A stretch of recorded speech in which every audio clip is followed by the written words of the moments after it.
time alone to pray.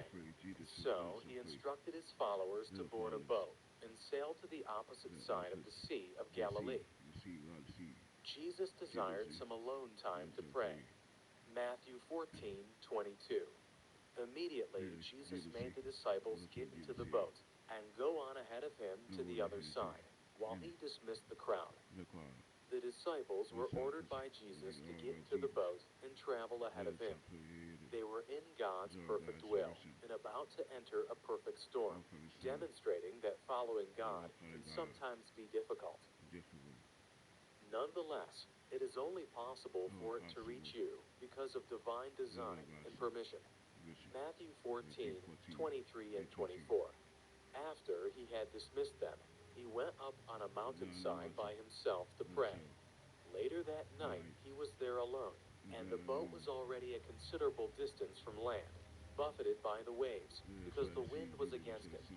When the boat was far from the shore, they were battered by the waves, because the wind was against them. And where was Jesus? He'd gone up the mountain by himself to pray. Though Jesus was absent from them, he wasn't unmindful of their needs. Paul told the Romans that Jesus intercedes for believers. His full-time job is serving as the intercessor between you and God, and he's the perfect one to do it, because he's fully God and fully human. He understands God, and he understands you. Shortly before dawn, Jesus went out to them, walking on the lake.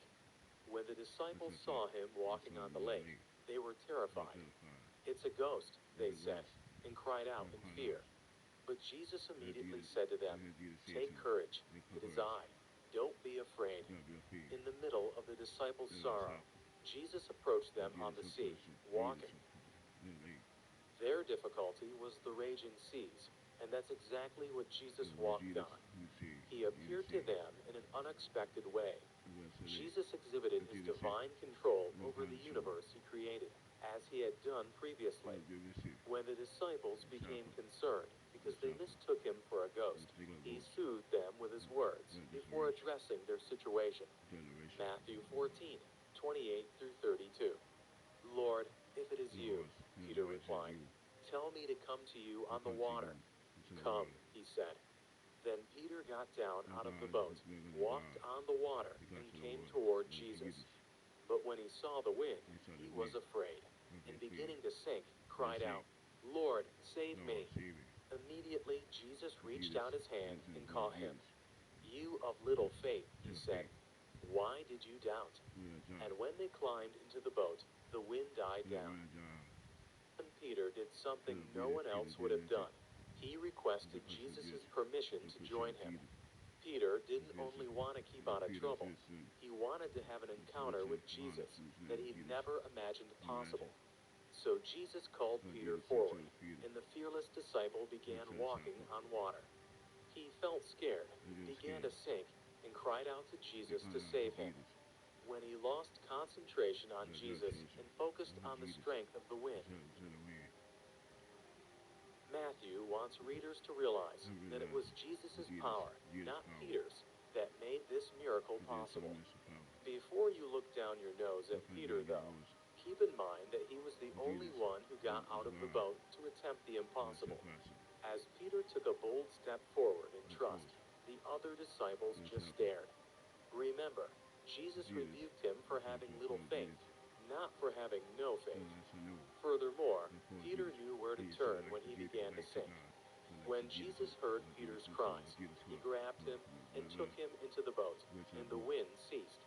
Matthew 14:33 through 35.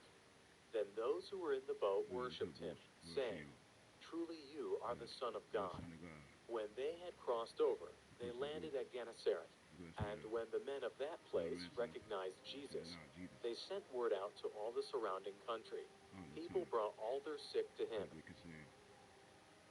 Why would Jesus purposefully put his followers in such a frightening situation?